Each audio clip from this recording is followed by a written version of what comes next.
যে বিগত স্বৈরাচার তারা কিভাবে বাংলাদেশের প্রতিটি প্রতিষ্ঠানকে, বাংলাদেশের অর্থনীতি বলেন, বাংলাদেশের বিচার ব্যবস্থা বলেন, বাংলাদেশের প্রশাসন বলেন, বাংলাদেশের শিক্ষা ব্যবস্থা বলেন, স্বাস্থ্য ব্যবস্থা বলেন, প্রত্যেকটি ক্ষেত্রকে কিভাবে তারা ধ্বংস করে দিয়েছিল।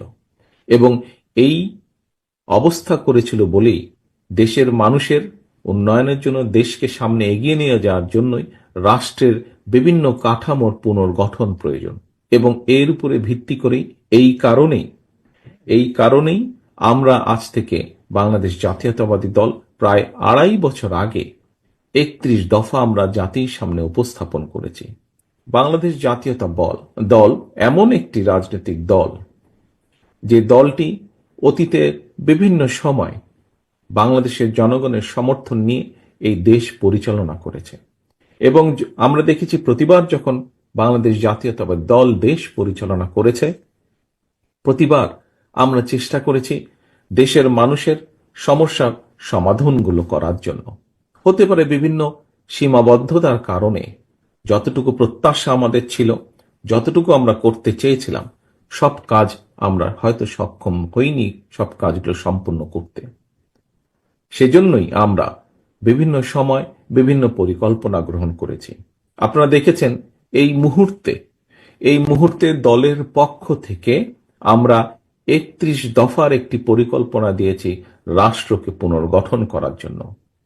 কেন এই রাষ্ট্রকে পুনর্গঠন করার প্রশ্নটি আসলো? প্রিয় সহকর্মীবৃন্দ, প্রিয় কাউন্সিলরবৃন্দ, একটু আগে বিভিন্ন জন যারা বক্তব্য রেখেছেন মঞ্চে, আপনারা নিশ্চয়ই শুনেছেন, খেয়াল করেছেন, তাদের বক্তব্যে খুব সুন্দরভাবে ফুটে উঠেছে কিভাবে এই যে বিগত স্বৈরাচার তারা কিভাবে বাংলাদেশের প্রতিটি প্রতিষ্ঠানকে, বাংলাদেশের অর্থনীতি বলেন, বাংলাদেশের বিচার ব্যবস্থা বলেন, বাংলাদেশের প্রশাসন বলেন, বাংলাদেশের শিক্ষা ব্যবস্থা বলেন, স্বাস্থ্য ব্যবস্থা বলেন, প্রত্যেকটি ক্ষেত্রকে কিভাবে তারা ধ্বংস করে দিয়েছিল।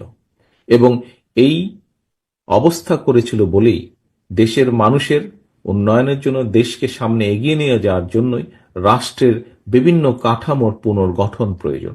এবং এর উপরে ভিত্তি করেই এই কারণেই আমরা আজ থেকে বাংলাদেশ জাতীয়তাবাদী দল প্রায় ২.৫ বছর আগে ৩১ দফা আমরা জাতির সামনে উপস্থাপন করেছি। ভারত ছাড়েননি প্রধানমন্ত্রী শেখ হাসিনা। শেখ হাসিনার বর্তমান অবস্থান কোথায় জানেন না পররাষ্ট্র উপদেষ্টা। ২ মাস আগে ভারতের দিল্লিতে যাওয়া বাংলাদেশের ক্ষমতাচ্যুত প্রধানমন্ত্রী শেখ হাসিনা এখনও সেখানে অবস্থান করছে বলে জানা যাচ্ছে। তিনি মধ্যপ্রাচ্যের কোনো দেশে চলে গেছেন এমন খবরকে ভিত্তিহীন বলেছেন ভারতীয় শীর্ষস্থানীয় সরকারি কর্মকর্তারা। দিল্লি থেকে বিবিসির সংবাদদাতা জানান, তিনি ভারতের পররাষ্ট্র ও স্বরাষ্ট্র মন্ত্রণালয়ের একাধিক সূত্রের সঙ্গে কথা বলেছেন। তারা নিশ্চিত করেছে শেখ হাসিনা গত সপ্তাহে যেভাবে ছিলেন এই সপ্তাহেও ঠিক সেই একইভাবে আছেন। দিল্লির সাউথ ব্লকের একটি উচ্চপদস্থ সূত্র বিবিসিকে বলেছেন, যে পরিস্থিতিতে আসুক না কেন শেখ হাসিনা এই মুহূর্তে ভারতের সম্মানিত অতিথি। তিনি যদি তৃতীয় কোনো দেশে যানও সেটি নিয়ে আমাদের লুকোছাপা করার কোনো কারণই নেই। সাবেক প্রধানমন্ত্রী শেখ হাসিনা বর্তমান কোথায় আছেন সে বিষয়ে অন্তর্বর্তীকালীন সরকারের কাছে কোনো তথ্যই নেই। পররাষ্ট্র উপদেষ্টা মোহাম্মদ তৌহিদ হোসেন মন্ত্রণালয়ে আজ মঙ্গলবার সাংবাদিকের প্রশ্নের জবাবে এই কথা বলেন। সামাজিক যোগাযোগ মাধ্যমে খবর এসেছে সাবেক প্রধানমন্ত্রী শেখ হাসিনা ভারত থেকে সংযুক্ত আরব আমিরাতে চলে গেছেন। এ বিষয়ে জানতে চাইলে তৌহিদ হোসেন সাংবাদিকদের বলেন, শেখ হাসিনার অবস্থান সম্পর্কে আমরা নিশ্চিত হতে পারিনি। আমরা দিল্লিতে খোঁজ করেছি, সংযুক্ত আরব আমিরাতেও খোঁজ করেছি, কনফার্মেশন অফিসিয়াল কেউ দিতে পারেনি। ভারতে পালিয়ে যাওয়া সাবেক মন্ত্রী, প্রতিমন্ত্রী, সংসদ সদস্য ও আওয়ামী লীগ নেতারা ট্রাভেল পাস নিয়ে অন্য দেশে যাওয়ার চেষ্টা করছেন।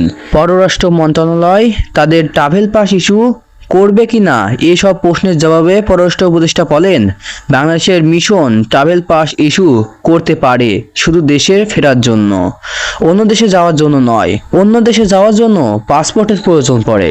এ বিষয়ে পররাষ্ট্র উপদেষ্টা আরও বলেন, তারা যদি দেশে ফিরতে চান ট্রাভেল পাস ইস্যু করা যেতে পারে।